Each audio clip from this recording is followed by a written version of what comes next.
Dear learners, happy to see you all again. In this session, you will learn how to handle exceptions in your Python programs using try, except and finally statements.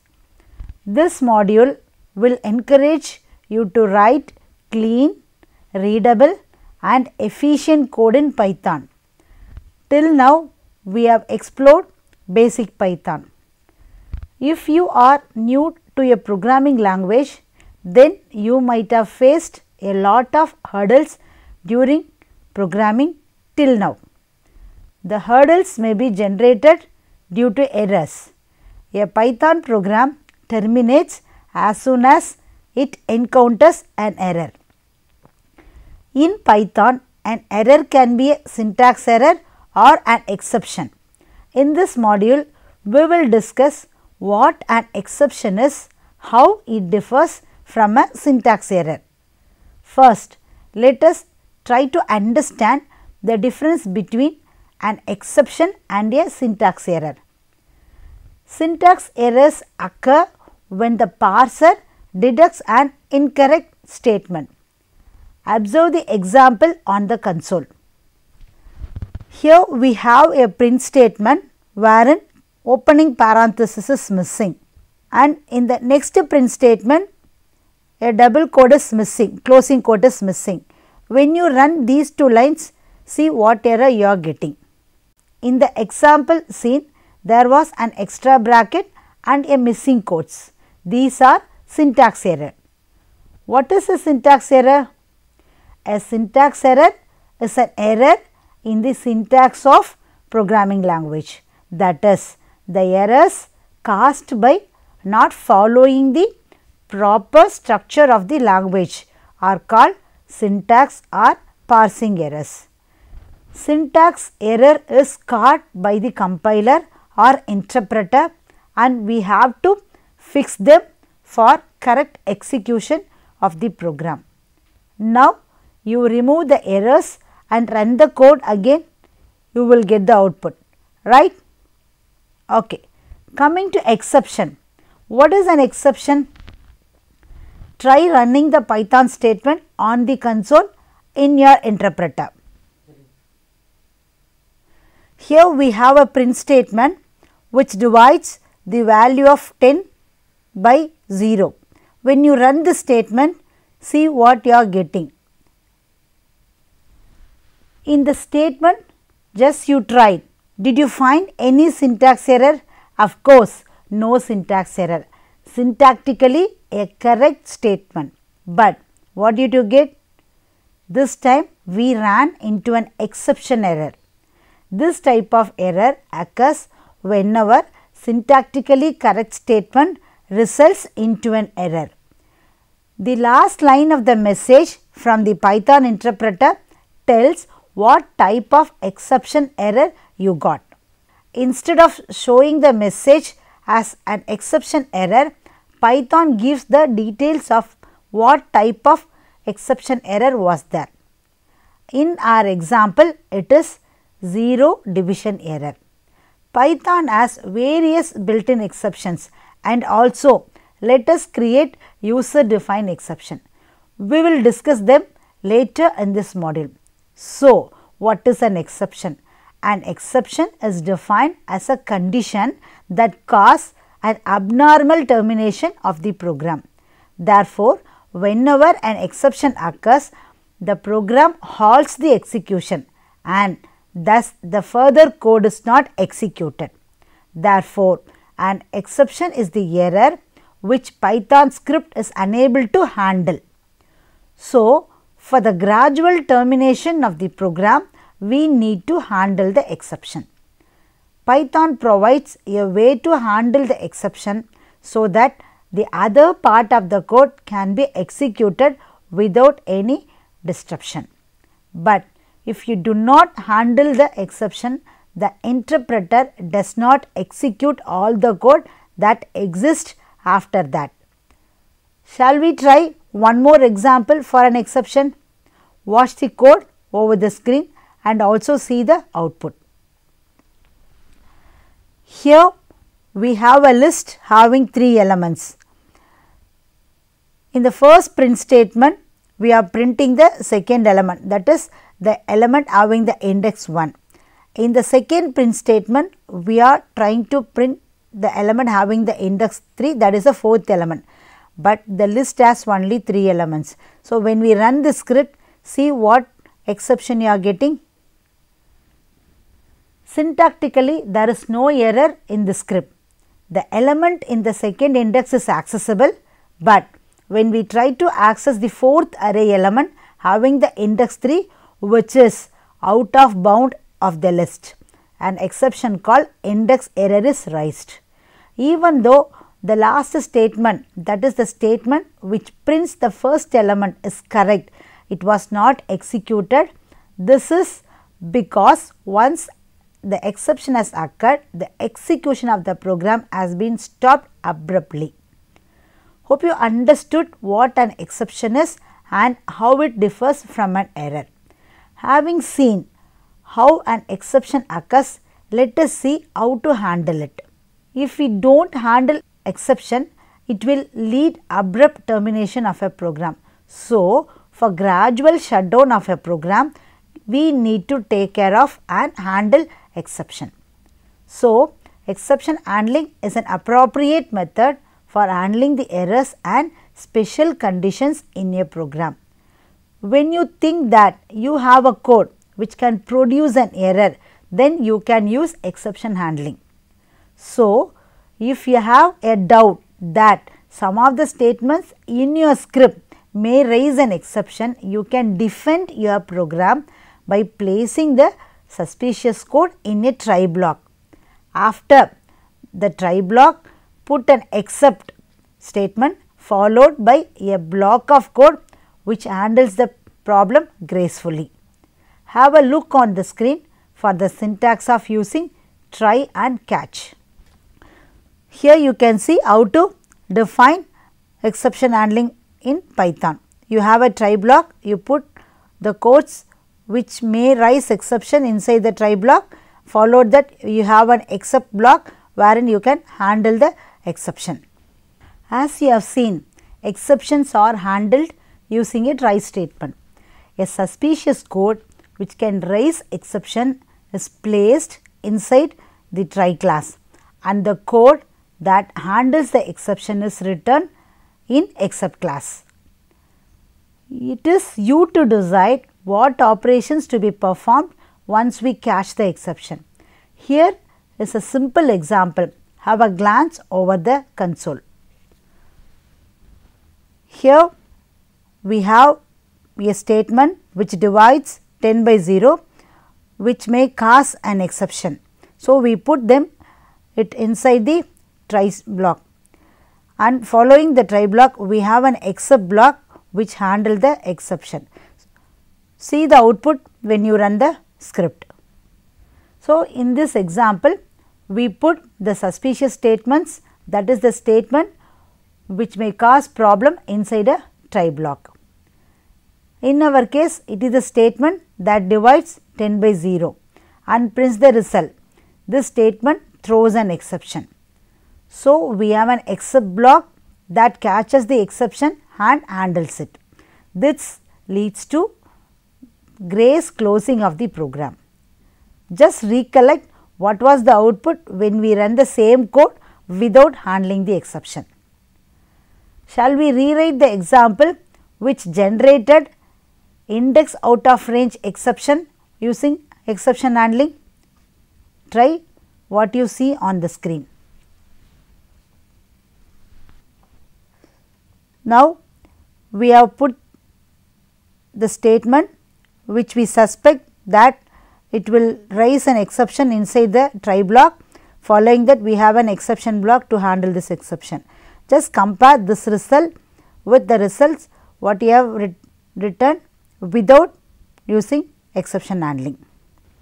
Diagrammatically, the exception handling can be represented as you are seeing now. So, we have a try statement, following that block of statements which may cause an exception. Following the try block, we have an except block inside the except block we have code which will handle the exception, right. I believe that by now you would have definitely understood the need for handling the exception. In the previous examples, we did not mention any exception in the exception class. This is not a good programming practice, as it will catch all the exceptions and handle every case in the same way. We can specify which exceptions an except class will catch and handle it differently from others.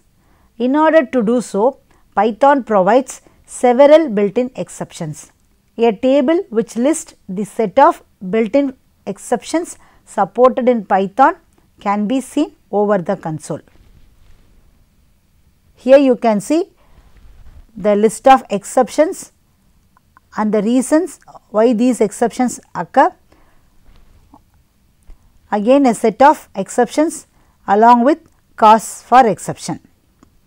Let us write a few examples to realize when some of the built-in exceptions are raised. First, we will write a script that tries to access the array element whose index is out of bound and handle the corresponding exception. Similar example what we had written earlier, but instead of simply writing the except block without mentioning any exception, here we mention the exception name as index error. Run and see what output you are getting. Now let us see how to exercise arithmetic error exception. So here again we divide 10 by 0. So this is an arithmetic error exception. So we put that exception class instead of simply writing except. In the program we saw just now, a number is being divided by 0, which will raise an arithmetic error exception. Arithmetic error is the base class for all arithmetic exceptions which are raised for errors in arithmetic operations such as overflow error, division 0 error and floating point error. As 0 division error is the class derived from arithmetic error class, instead of arithmetic error, we can also mention 0 division error as the arithmetic expression involves division by 0. Just do by yourself. Okay. Next, let us go to import error.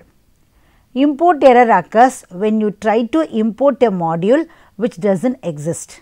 When you made a mistake while typing or the module does not exist in the standard path, the import error may occur. Let us attempt to see how it occurs. Here we are trying to import a module named request. When you run this, you can see an exception called no module named request. Here again we see one more import error example. When I import datetype, it says that no module found. As there is no time.py is found in the datetime module, it causes an import error which is gracefully handled in the except block.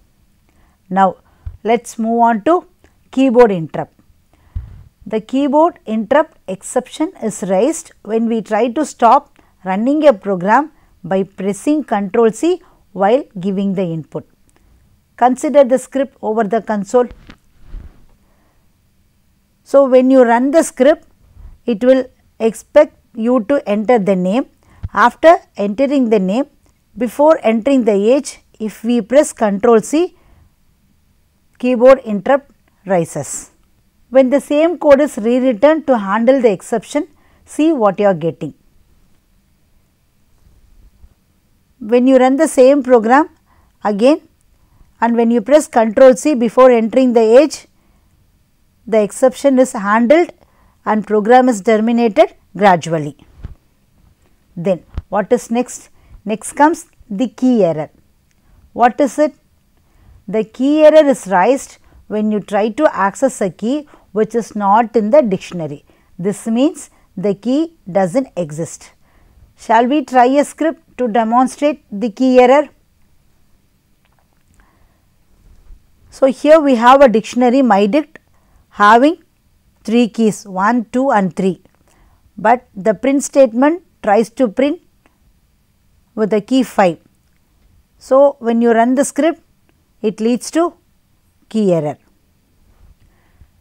As such, key 1 exists, we got the values corresponding to the key, but the key 5 does not exist, an error generated, key error 5. So, how to deal with this key error exception so that the program does not crash even if key is not present? Now, notice the program on the screen.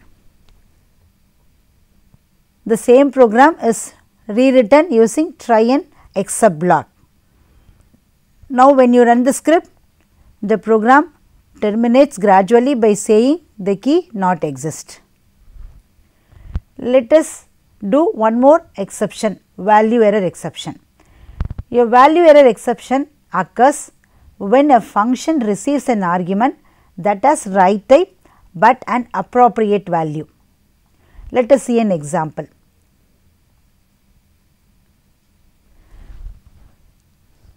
So, in this script, we are passing a negative number to the square root function. You cannot find square root for a negative number, so it leads to value error. If you put that statement inside the try block, the program terminates gradually. Slide 20. Now, you put the square root statement inside the try block following with an except class having the value error exception. When you run the script, the program stops gradually by raising the value error exception. Similarly, you can try other exceptions, right. So far, we have seen an except block with only one exception, but a try class can have any number of except classes to handle them differently, but only one will be executed in case an exception occurs. See the syntax for writing a try with multiple except classes.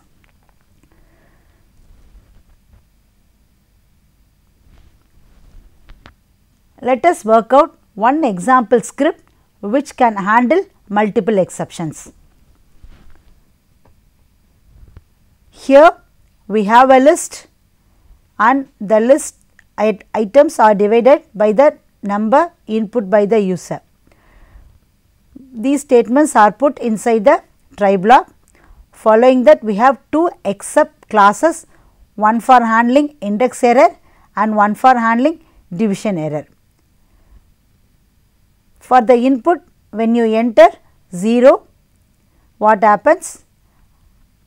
And the range is from 0 to 4, but we have only 0 to 3 elements in the list. Try running this program and see what you are getting. So, this is the output you will be getting if you input 0 for the input number, and when you try to access the element in the list which is not in its range. But remember that only one exception class will be executed in case an exception occurs when multiple exception classes are present in the script.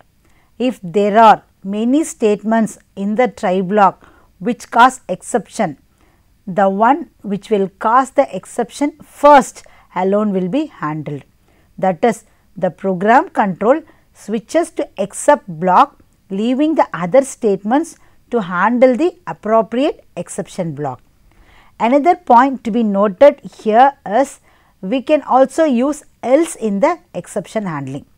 After all the exception classes, you can include an exception class.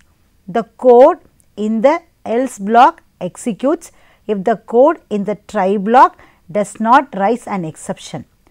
Else class must follow all except classes.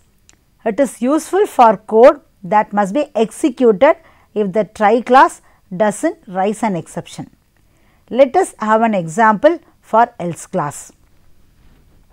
So, in the previous example, we have added an else class. Try running the program and see the output what you are getting. A single try statement can have multiple except statements. This is useful when the try block contains statements that may throw different types of exceptions. You can also provide a generic except class which handles any exception. After the except classes, you can include an else class. The code in the else block executes if the code in the try block does not raise an exception. So, the else block is good place for the code that is not required to be placed in the try block. Next, we are going to have a glance on finally class in exception handling. The finally class is optional. It is meant for giving cleanup actions that must be executed under all circumstances. A finally class is always executed before leaving the try statement, whether an exception has occurred or not. Shall we see an example for using finally class? Have a look over the console. So, here we have included else class and also a finally class. Whether an exception rises or not, else class will be executed, but finally class will also be executed after executing or after handling the exception. Here again we have one more example to illustrate the use of finally class. So, what is the difference between else and finally classes?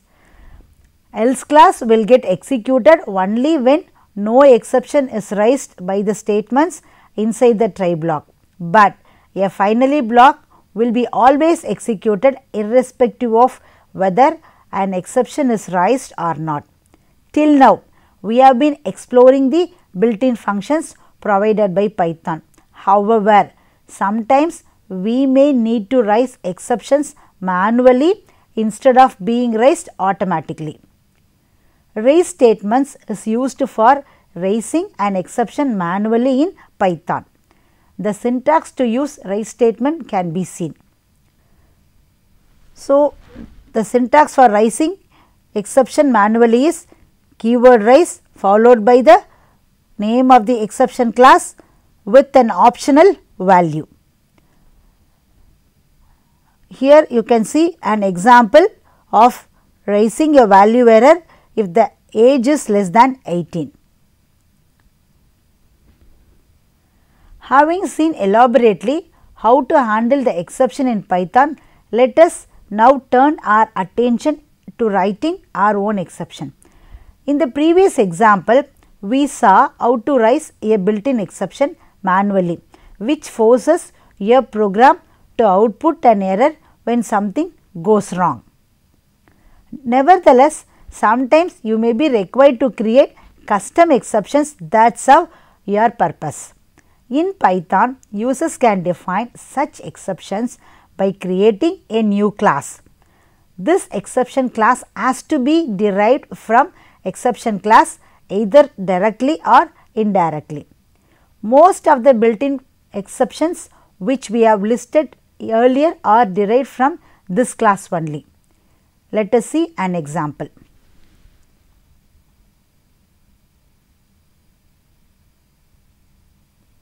Here we have created our own class named myAgeException.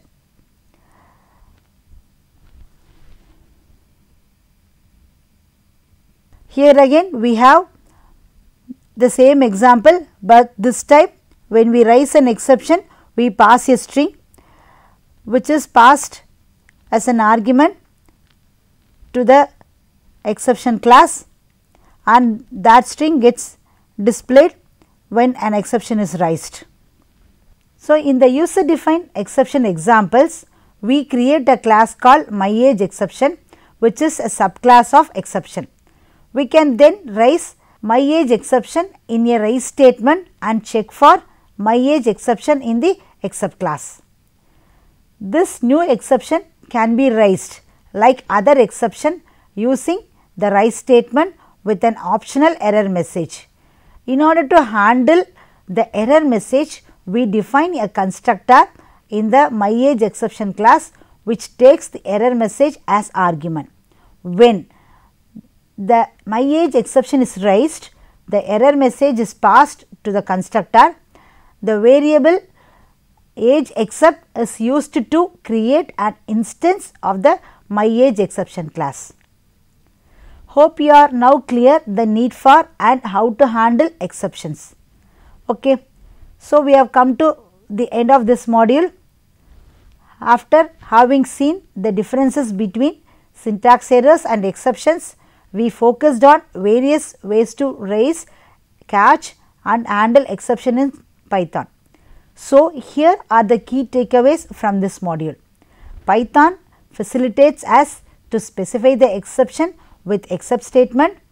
We can declare multiple exceptions in Python classes since the try block may contain the statements which throw different types of exceptions.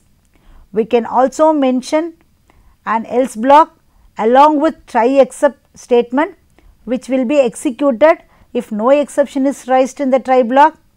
The statements that do not throw the exception should be placed inside the else block. Finally, enables us to execute the code that should always run whether an exception is raised or not. Raise allows us to throw an exception at any time manually. In the try class, all statements are executed until an exception is encountered. See you again in another module. Have a good day. Thank you.